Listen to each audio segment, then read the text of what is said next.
Hello, welcome to the Love the Minute, and now still with the PanDeSiklo guys, the PanDeSiklo Powered Cyclist. So we've got Sam and Jay behind my wheels, and you can see them on the screen. We're actually climbing Mount Faber. This particular climb is famous for Everesting. As I've mentioned before, a lot of cycling groups here in Singapore actually did Everesting here. So to give you a brief background about what Everesting is, you're just basically trying to simulate the climbs or the elevation of Mount Everest. So it's just like climbing 8,848 meters in one cycling event. So that's JD, and in front of JD is Kim. So I don't know what Sam is doing here. Like, hey, stay behind my wheel. So you guys are not doing it right. Follow me. So that's Sam. Sam happens to be my neighbor here in Upper Thompson area. So I don't know who holds the fastest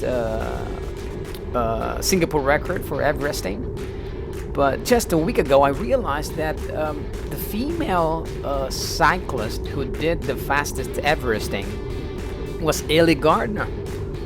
8 hours and 33 minutes. Just imagine that one. She actually beats the record of Emma Pooley by 20 minutes, if I'm not mistaken. I think Emma did 8 hours and 53, if I'm not mistaken. And yep, Ellie Gardner did it in 8 hours and 33.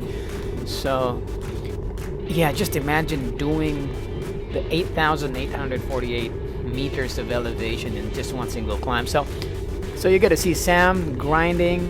I like this guy. It's pretty strong when it comes to climbs. You know, surprisingly, this guy just started cycling just recently. I mean, like, seriously taking cycling into consideration. I mean, like, as I've mentioned before, they used to be a PCN rider, just riding along PCN. PCN stands for Park Connector Network. So it's a pathway for you to explore Singapore, and this is probably one of the steepest part of the climb as well. And the male world record holder for Everesting is actually Ronan McLaughlin. He did it in blistering 6 hours and 40 minutes. Wow. Beating the record of Sean Gardner, who did 6 hours and 59. So that's the famous car park. A lot of guys park their cars there. If they do Everesting, some of the guys put their refreshments, hydration, whatever it is. So, yep, Sam is a bit behind, but you get to see later on that he's gonna accelerate and put power to the pedal, and you get to see him in the screen inching every pedal stroke. So this particular climb, I actually did 2 loops. You know, if you travel from your place to to Mount Faber, it's probably from my place it takes around 10 to 12 kilometers. So I mean, like, you have that kind of thinking that, hey, I traveled this far, it's not worth it if you're just gonna do one climb. So I'm probably gonna do 2 or 3 or 4, but this time I decided to do 2, just to, you know, to be satisfied. So now Sam is back, you know, we're just basically maintaining this speed, you know, 10, 9, 12. I haven't been cycling for a while because I just recently got vaccinated. So 2 weeks of not doing anything. Was it 2 weeks, or I don't know if it's 7 days or 14 days. Probably 7 days. It's actually recommended not to do any strenuous activities right after the vaccination. So just imagine just not doing anything at all instead of doing the household chores. You know, it feels so heavy and so weak if you're a regular cyclist and you cycle regularly and suddenly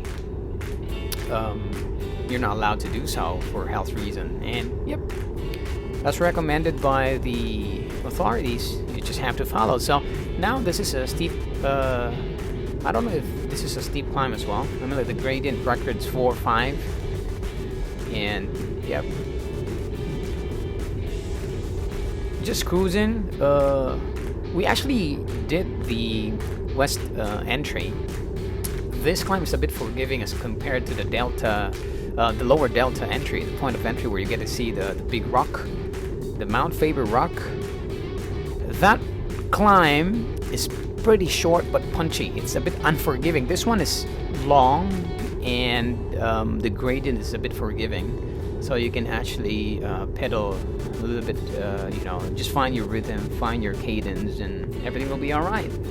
So once again, I don't know, and I don't have any idea who holds the record for Singapore when it comes to Everesting. If you know who holds the record for Everesting here in Singapore, you can just basically comment it below, and probably you know, it would be an honor to meet the guy and probably try to see you know, what's his preparation, how did he do that, just to inspire other guys who might be interested in doing the same feat. So yep, now this time I'm actually doing I'm about to do the second loop, and I'm pretty much careful when approaching the twists and you know, the twists and turns here, because you know, I remember I had an accident here. I'm like probably 4 months ago or 3 months ago, or I think 4 months ago. My tire slipped. It was raining, and yep, I hit the wall. So now I'm pretty much careful. You know, it's better safe than sorry. And probably thanks to Pirelli, it's very good grip. It's very good grip, and I'm so satisfied. And I have a peace of mind. Maybe in a wet or dry condition. Back then I used the Rubino Pro, a bit slippery in wet condition. So now I'm doing the downhill. You get to see guys walking, jogging, and some of the guys are just having a morning walk.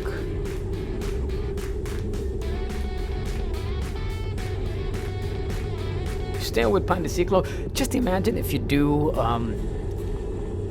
Everesting here in Singapore, probably particularly in this climb, the Mount Faber. So your gain is 74 meters. So how many times do you have to do it? How many climbs do you have to do? I think if you're gonna do your math, around 119 climbs. You know, 119 climbs in one go. You can stop, by the way. You can rest, but it affects your time. But if you just want to finish, and if you would just want to, you know, try to feel how to do it, but you can actually do that.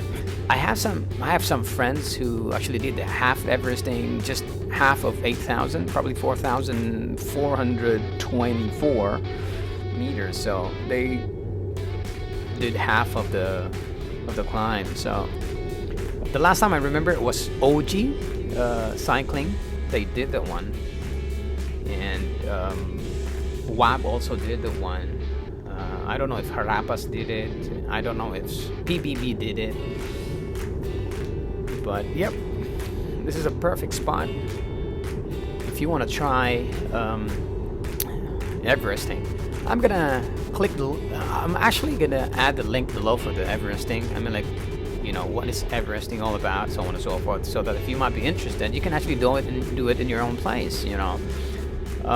Here in Singapore, sad to say, this is the only place we can do it, but back home, back in the Philippines, we've got a lot of mountains there. I mean, like, I'm a Cebuano, I stay in Cebu, so we've got a lot of, not really that you know, steep climbs, but good climbs. You know, elevation gains are good, a bit decent, so you're gonna do lesser repetition because you're actually gaining elevation. So yeah, you can do it anywhere, everywhere, in your place, probably at your backyard if you do have a mountain behind your house. So you can actually do that. All you have to do is just, you know, just find fun, and it's gonna be lovely. So this is the second climb. I'm approaching the last turn. so that I get to see the the viewing deck. The PanDeSiklo guys only did it once.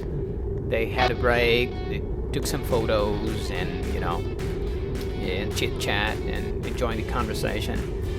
And yep, I'm gonna join them in a short while. And still, you are with a lovely minute, and I'll continue to upload videos and good cycling places here in Singapore, since we can still go out and cycle elsewhere. So yep, those are the guys waiting for me. That's the beauty of cycling. I mean, like, cycling is not just a sport, it's actually a lifestyle that you get to share some tips, share life challenges, and probably share some fun moments.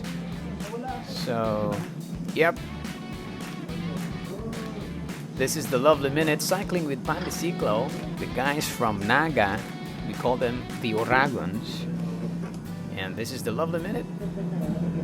Thank you for watching. Don't forget to hit the like and subscribe button so that you'll be updated for every upload that I'll be doing. So all they have to do is just enjoy, pedal on. This is the Lovely Minute. Ciao.